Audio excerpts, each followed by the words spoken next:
Reprise, un succès non-stop depuis 4 ans. Prix de la critique 2016, meilleur seul en scène. Voici mon compte-rendu, janvier 2016, de la performance terrifiante d'Angelo Bison, passé par les dons à Avignon, repris à Poème 2. Une œuvre qui vous marque à jamais par son intensité dramatique et la qualité de l'interprète. Refermer les parenthèses voire d'urgence au théâtre des martyrs. C'est l'adaptation d'une longue confession d'un philosophe marxiste, une des coqueluches parisiennes des années 70. Il a tué sa femme dans une crise de folie, en 1980. Aussitôt interné dans un asile, il bénéficie d'un non-lieu qui le prive d'un procès.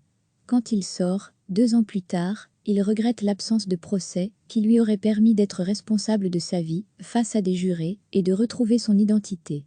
La longue confession, 350 pages résumées en un H30 par les soins de Michel Bernard, metteur en scène, n'a jamais été publiée de son vivant. Son intérêt dépasse l'anecdote historique et nous plonge dans un enfer existentiel. Que se passe-t-il dans la tête d'un individu que son intelligence est supposée préserver des tentations du meurtre? Aucun plaidoyer mais une plongée, sans complaisance, dans les gouffres d'un dépressif chronique.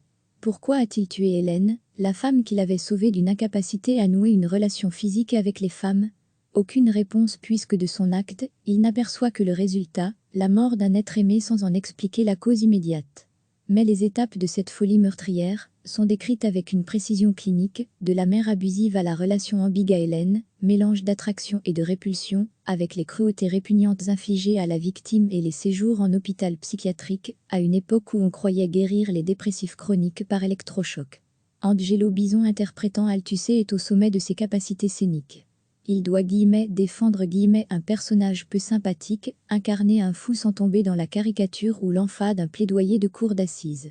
Le metteur en scène Michel Bernard a su le cadrer au plus juste de son expressivité. Assis sur un petit tabouret, il se raconte sobrement laissant affleurer les grondements sourds de la folie.